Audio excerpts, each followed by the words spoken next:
They needed a fool, not out of malice, but necessity. Someone had to wear the mask that made their control seem justified. Someone had to absorb the blame, the awkwardness, the inconsistencies. You, with your open eyes and open heart, were the ideal scapegoat. Too curious to be cynical, too generous to be calculating. They paraded your vulnerability like a flaw, not because it was weak, but because it was inconvenient. You saw too much. And people who see too much, without the armor of indifference, are always targeted first. Not because they're foolish, but because they remind others of what they've buried. So they painted you naive, because calling you wise would have required a confession. Let's be clear, you were never the fool. You were just fluent in sincerity in a world that speaks manipulation. You read intentions while they were still forming, and instead of weaponizing that gift, you tried to connect. That's what they exploited, not ignorance, integrity. They fed off your desire to understand, twisted your compassion into compliance. Every time you gave the benefit of the doubt, they rewrote the narrative. See, they're weak, gullible, predictable. But your patience wasn't ignorance, it was observation. You were watching, recording, gathering patterns, not for revenge, but for clarity. And clarity is the most dangerous truth of all, because once you have it, you stop needing permission. They never expected you to wake up mid-straits. That's what startled them. You kept playing your part so convincingly, they mistook grace for blindness. You were the storm they believed they could sleep through. But you weren't sleeping. You were disarming, quietly, surgically, letting them grow bolder in their underestimation, and when the pivot came, it was effortless. No warning, no breakdown, just a clean detachment. You didn't raise your voice, you raised your standards. And that shift, it collapsed the entire illusion, because they depended on the old you to validate their dysfunction, and when you vanished, their whole system short-circuited. They whisper now, not because they're confused, but because they're exposed. Your exit wasn't dramatic, it was devastating. It didn't need a monologue, it was a mirror. One they never wanted to look into, because once you left, the echo of your silence started revealing things your voice never could. They began to notice how much they relied on your empathy to avoid accountability, how your kindness made their cruelty more digestible. And now that kindness is gone, so is their ability to pretend they're the hero of the story. You didn't just leave the room. You took the light with you. You were never foolish, you were forgiving, and there's a universe of difference between the two. Forgiveness assumes intelligence. Fools don't have enough data to forgive. But you knew. You felt it in the pit of your stomach, long before the facts lined up. You just chose to believe in potential over performance. That was your only misstep. You trusted the blueprint over the building. But now you read the structure. You measure the walls. You knock for hollowness. You don't get attached to what could be. You respond to what is. And what is enough to never go back. They tell themselves you changed, that you're bitter now, cold, hardened. But that's projection. What really changed is their access. What changed is that your intelligence no longer arrives with a smile. It arrives with silence, with distance, with filtered responses and exits mid-conversation. You learn that the most powerful form of clarity is withholding. You don't need to correct them. You don't need to explain your shift. They'll figure it out if they're honest enough to face their own reflection, but most won't, so let them tell their story. You already know it's fiction, and more importantly, so do they. People say hindsight is 20/20, but your hindsight was always active. You saw the signs, you cataloged the contradictions, you just didn't act on them immediately. That's not foolishness, that's discipline. You gave people a chance to reveal themselves fully before you made your move.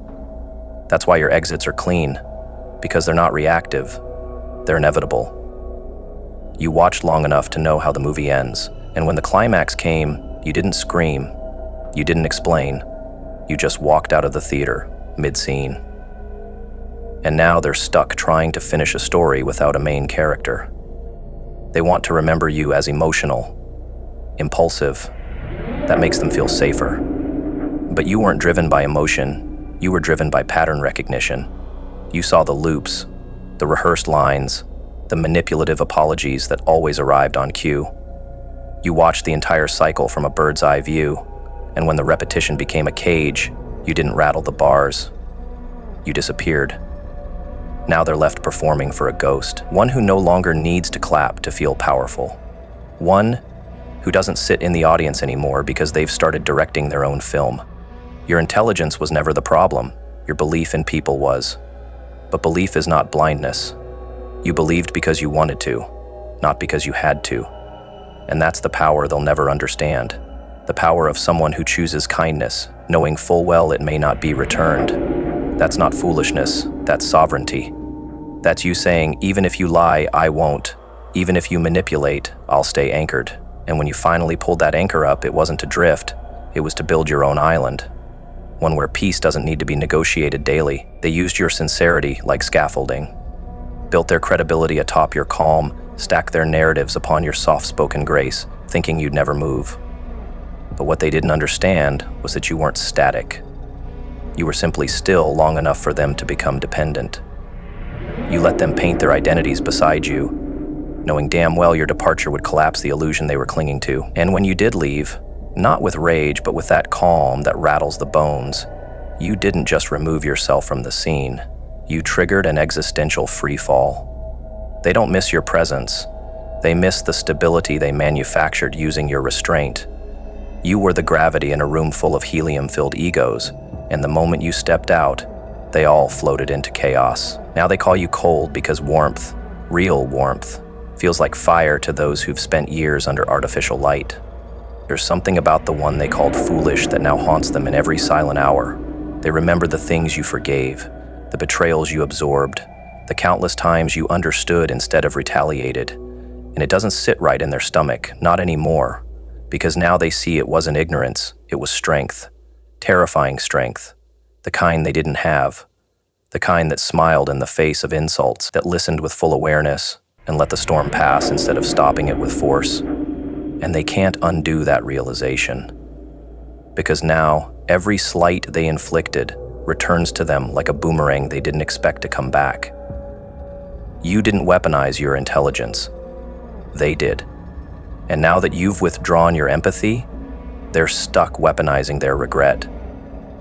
They try to pretend they're unbothered, that they moved on, but their energy betrays them. You feel it in the silence they send your way, the way their friends avoid your name, the way they over-explain your absence to anyone who dares bring you up.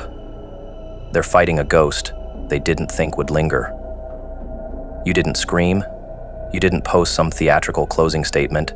You just ceased participation, and nothing frightens manipulators more than the loss of control without a war to win. You didn't engage in battle because you already won the war of awareness. And now, while they dig for justifications, you're out there building, growing, vanishing into a version of yourself that can never be reached by their memory. You didn't lose your softness, you just stopped offering it as a sacrifice. You still carry that depth, that kindness, that insane capacity to see through someone and still wish them well. But now it's guarded. Now it's earned. That's what they resent. They don't miss you. They miss the access, the ability to drain you when their lives became inconvenient. You became their emotional sponge, and when you wrung yourself dry, they called you selfish for needing restoration. But now they sit in the mess they never cleaned.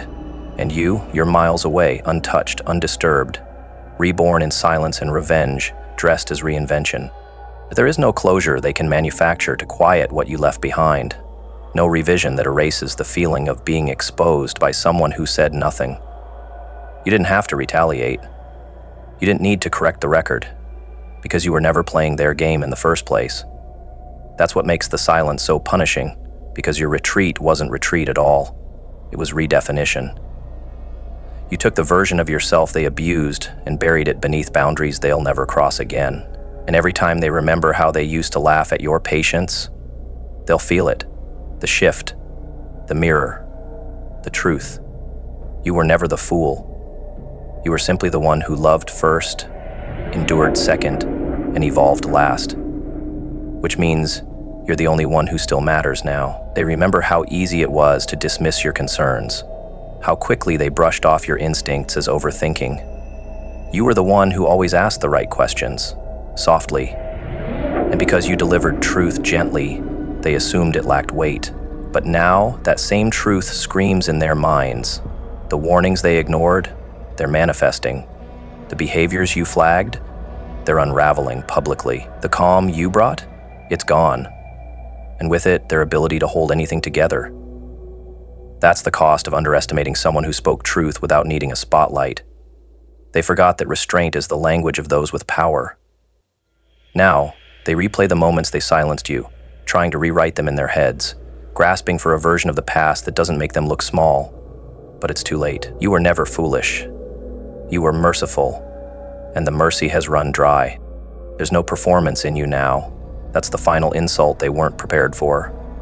Most people fake their healing, fake their evolution, fake their peace. You didn't. You just left the theater entirely. No announcement, no bow. You tore off the costume, walked past the lights, and disappeared into real life. And that's what terrifies them. The authenticity of your transformation. You're not pretending to be strong, you are. You're not faking detachment, you simply don't care anymore. And you didn't post it, you embodied it. So now they're stuck refreshing a stage that no longer exists, hoping for a scene that will never come. Because the version of you that would have delivered a dramatic epilogue is gone. All that's left is the new version, composed, private, and dangerously indifferent. You were never trying to win their validation, that was their illusion. They thought you danced for approval, but you were dancing to stay sane. They thought your loyalty was for them, but it was for the hope that people could still grow. You weren't trying to impress, you were trying to believe, and when that belief died, so did the version of you who tolerated their mess. Now you're no longer tolerating, you're choosing. You choose peace over pleasing. You choose boundaries over bonds. And in doing so, you remind them that their control was a fiction held together by your willingness to participate. The moment you stopped participating, their illusion shattered. You didn't just walk away. You revealed that you were never held. And now, that absence roars louder than any argument ever could.